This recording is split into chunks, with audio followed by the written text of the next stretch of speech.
Tere tulemast tagasi siia kanalile. Kui te lootsite saada nõu, kuidas märtsis vaarikaid kasvatada, siis pean kahjuks teile pettumust valmistama. Eestis ei ole see võimalik, sest lumi on maas ja maapind külmunud. Aga kes soovib aasta ringi aiandusega tegeleda, peaks ostma ühe talu põhjapoolkerale ja teise lõunapoolkerale. Praegu saab Patagoonias, Uus-Meremaal ning Lõuna-Aafrikas värskeid vaarikaid noppida küll. Aga millest siis tänane video? Juttu tuleb ettevalmistustest. Teate küll, regerauto suvel, vankrit talvel. Praegu on aednikul palju vaba aega. Miks mitte ootamatult sülle kukkunud vaba aega ratsionaalselt kasutada ning teha ettevalmistusi järgmiseks hooajaks?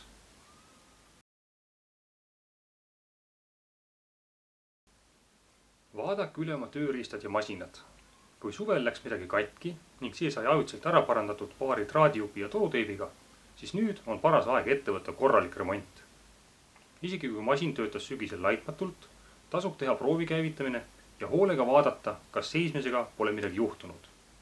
Kui masinale on ette nähtud mingi korraline hooldus, siis nüüd on paras aeg sellega tegeleda. Ärge laske masinal töötada seni, kuni ta katki läheb. Uskuge mind, regulaarselt hooldada on odavam ja mugavam. Pole midagi hullemat, kui et kibekiirel saagi koristamise ajal tuleb hakata katkist tehnikat parandama. Mis tuletab meelde veel üht probleemi, varuosad ja kütus. Kui suvel midagi katki läheb, siis arvestage, et poes ei pruugi vajaliku varuosa olla ja tuleb oodata, kuni kuskilt tellitakse. Ja kuna jaanipäevast augustini on Eestis suur suvi, kui kõik puhkavad, ei pruugi tellimud enne sügist kohale jõudagi. Seepärast on praegu paras aeg hankida endal piisav kogus varuosi. Kui te oma masinate hingeolu tunnete, siis ilmselt olete juba tähele pannud, mida enamasti vaja läheb. Filtrid, süüteküündlad, tihendid, ülekanderihmad ja nii edasi. Kontrollige üle, kas neid on ikka piisavalt. Isegi kui teil pole traktorit, trimmerit ega mootorsaagi, siis ärge suhtuge ükskõikselt oma lihtsamatesse tööriistadesse. Ka need tahavad hooldust. Vaadake, et labida tera ei logiseks ja nasa oleks käele mugav. Et saehambad oleksid korralikult räsatud ja teritatud. Ka noad ja aiakäärid teritage hoolikalt. Rehad ja kõplad kontrollige ka üle. Ja kui midagi on katki läinud või kadunud, ostke kohe uued.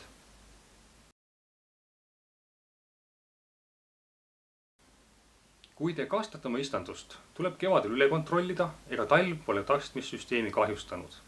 On elementaarne, et sügisel tuleb kõik torud veest tühjaks lasta, et need lõhki ei külmuks. Kõikidest ettevalmistusest hoolimata võib talve jooksul ebameeldivaid üllatusi tekkida.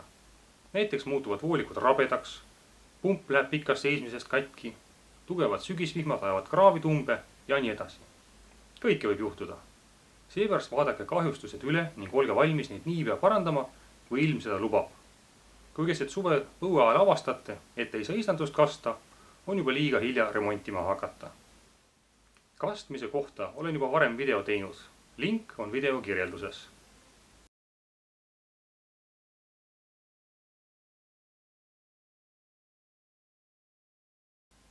Lisaks tööriistadele läheb suvel istanduses vaja igasuguseid asju. Need võivad näidata tühised ja odavad, kuid nende puudumine paneb töö seisma. Pole nööri, ei saa vaarika varsi toestiku külge siduda. Pole töökindaid, ogalised varred tõhuvad käed ära. Mõelge hoolikalt läbi, mida teil suvel vaja läheb, tehke mõne nimekiri ja kontrollige rida-realt varud üle. Kui avastate puudujäägi praegu, on kõik korras. On veel piisavalt aega, et varusid täiendada. Hoopis hullem oleks aga siis, kui ühel heal päeval avastate, et marju ei saa enam korjata, kuna marjakarbid said otsa.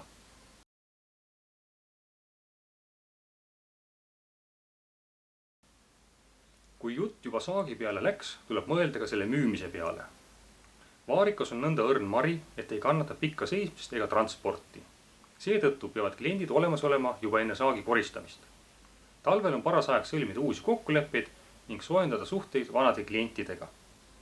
Samuti võiks uuendada oma veebilehte või siis, nagu mina seda praegu teen, filmida paar videot YouTube'i jaoks.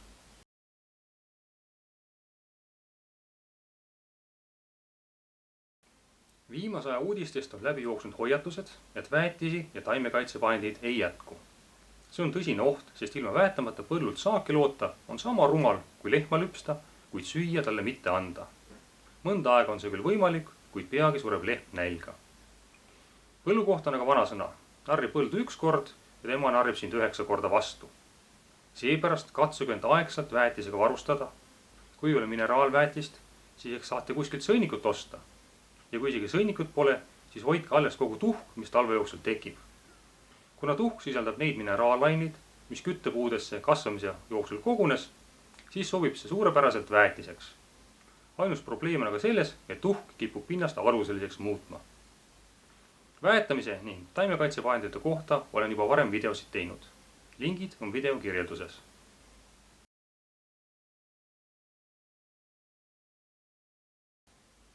Kogu tehnika, väikevahendid ja väetised on kasutud, kui ei ole taimi. Ega talvel nende heaks midagi eriti teha ei saagi. Vaarikataimed võivad surnuks külmuda, varred võivad lume tõttu lamanduda. Metsloomad võivad need ära süüa. Ilma vastu on raske midagi ette võtta. Ainult aia võib ümber istandusi ehitada, siis ei saa vähemalt kitsed ja jänesed ligi. Sellegi poolest hoidke oma istandusel silm peal. Olles teadlik olukorrast, saate hakata aegselt ettevalmistusi tegema. Näiteks kui taimed on surnuks külmunud, tühistate marjade müügilepingud. Või kui metsloomad on liiga nahaalseks läinud, räägite kohaliku jahiseltsiga ja palute nende abi. Talv on põllumehe jaoks puhkamise aeg. Maapind on külmunud, päike ei paista, fotosüntees ei tööta. Aga millalgi saab see aeg läbi ja algab kiire töö. Kas suvine töö hakkab konti murdma või kasvab suisa üle pea, sõltub sellest, kuidas oleme talvel ennast ette valmistanud. Märts on viimane kuu, mil saame ettevalmistusi teha. Kasutagem seda aega targasti. Aprillis tuleb juba põllule minna. Aga aprillikuu töödest tegemistest teen järgmise video. Kohtumiseni!